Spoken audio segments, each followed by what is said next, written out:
अस्सलामुअलैकुम नाज़रीन कराम, नई वीडियो में आपको खुश आमदीद कहते हैं। एक जानिब नवाज़ शरीफ को हर तरफ से रिलीफ दिए जाने का सिलसिला जारी है। आज इस्लामाबाद हाई कोर्ट में उनकी पेशी थी। वो अपने मरी रोड वाले घर से इस्लामाबाद हाई कोर्ट में पहुंचे और इस वक्त इस्लामाबाद हाई कोर्ट में समाअत जारी है। लेकिन उससे पहले ही पंजाब हुकूमत ने अल अजीज़िया रेफरेंस में नवाज़ शरीफ की सज़ा मुअत्तल कर दी है।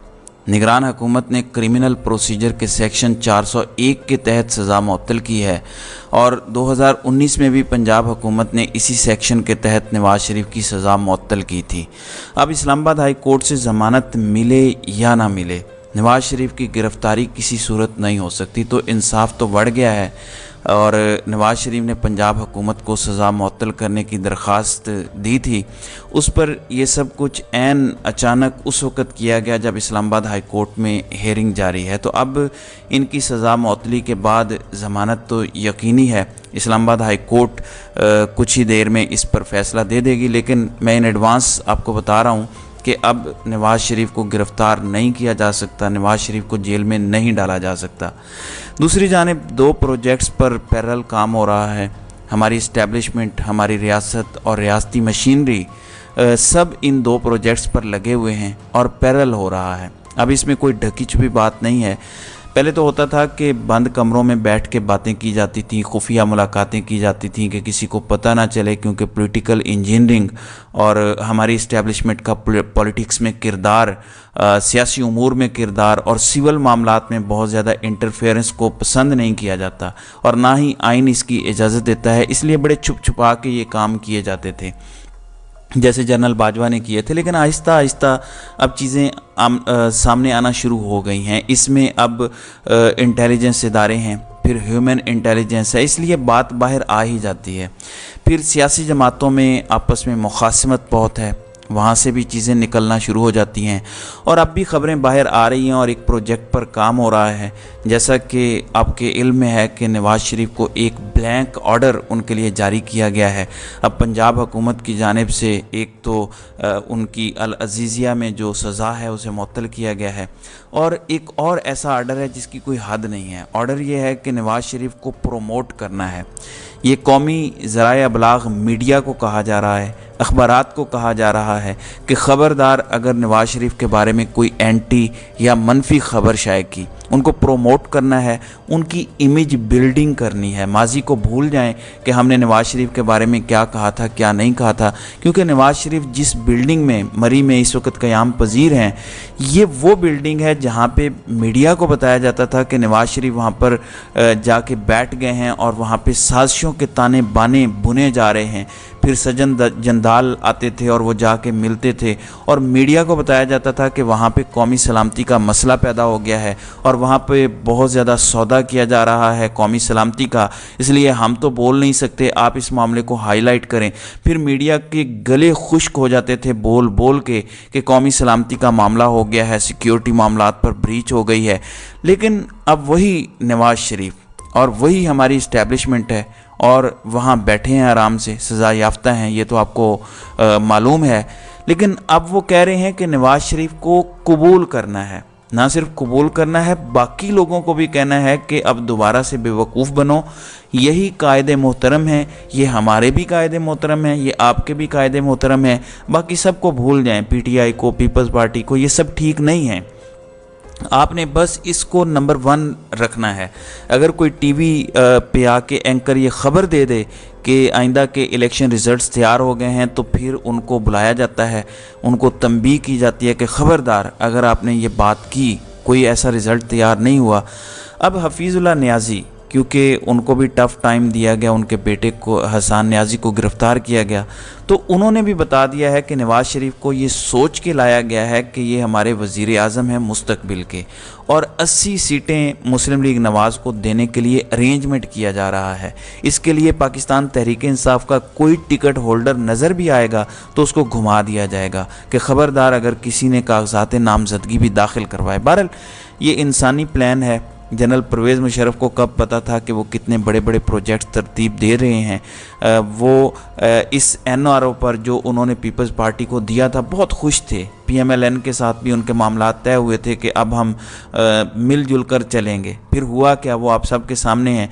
तो ये लंबे लंबे मंसूबे जितने भी बन रहे हैं इनकी कोई परवाह नहीं है। अब इलेक्शन का कोई नाम नहीं ले रहा, मुस्लिम लीग नवाज़ इलेक्शन का नाम तक नहीं ले रही, पाकिस्तान पीपल्स पार्टी इलेक्शन के पीछे है, तहरीक इंसाफ इलेक्शन के पीछे है कि जनाब इलेक्शन अनाउंस करें।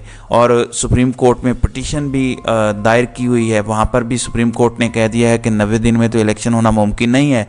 अब आप बताएं कि हम क्या करें। इसके लिए उन्होंने एक नोटिस इशू किया है, लेकिन मेरा ख्याल है अब क्योंकि इन्होंने नवंबर में अगली समात रखी है, ये इंतज़ार करेंगे कि जो मरदमशुमारी का ड्रामा रचाया जा रहा है उसके अकॉर्डिंगली हल्का बंदियाँ हो जाएं और इलेक्शन कमीशन शेड्यूल अनाउंस करता है या नहीं करता उसका इंतज़ार किया जा रहा है।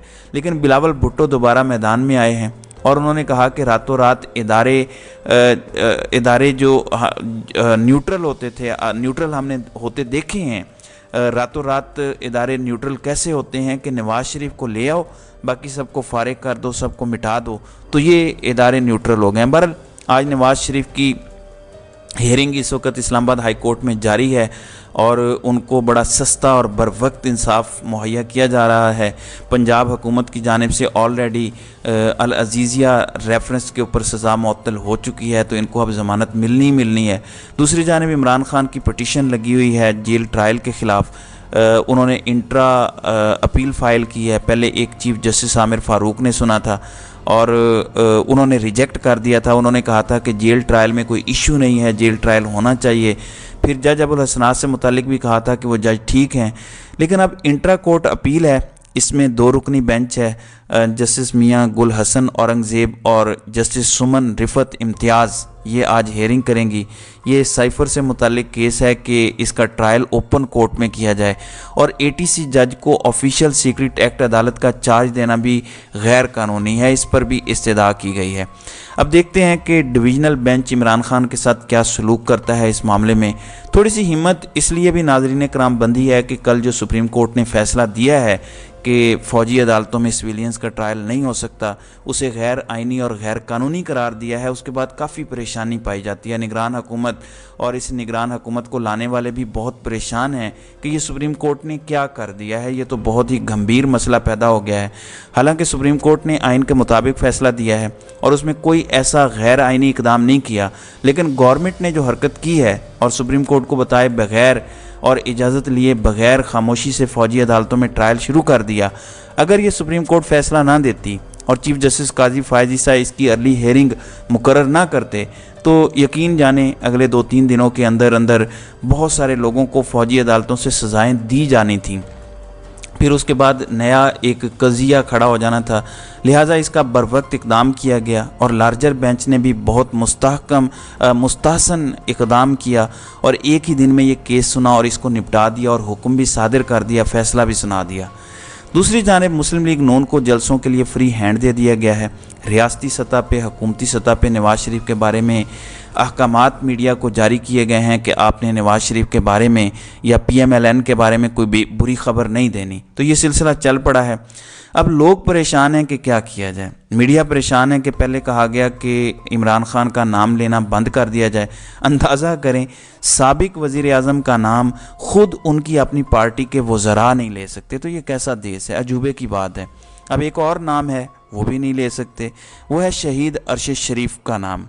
शहीद अरशद शरीफ के बारे में एक डॉक्यूमेंट्री बनी थी, लेकिन कल उनके यौम वफ़ात पर वो नशर नहीं की जा सकी और ERY को अचानक बंद किया गया। ज़ाहिर है बाद में कुछ सफाइयाँ वगैरह दी गई होंगी, जिसके बाद वो बड़ी मुश्किल से खुला बहाल हुआ, क्योंकि ख़तरा था कि वो अरशद शरीफ शहीद के बारे में बनाई हुई डॉक्यूमेंट्री ना दिखा दें। हालांकि उसमें कुछ भी नहीं था, सिर्फ उनकी प्रोफेशनल खिदमात का जिक्र था, उनकी अहलिया का एक छोटा सा इंटरव्यू था, उनकी बेटी का एक इंतहाई छोटा इंटरव्यू था और बाकी जर्नलिस्ट थे।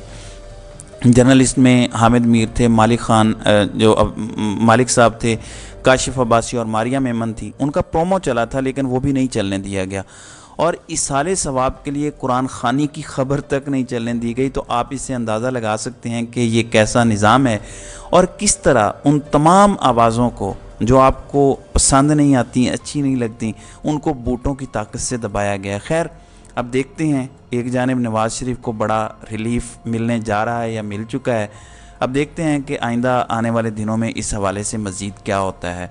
तो नाज़रीन इकराम, आपकी इस वीडियो के हवाले से क्या राय है? आप अपनी राय का इजहार कमेंट सेक्शन में ज़रूर कीजिएगा।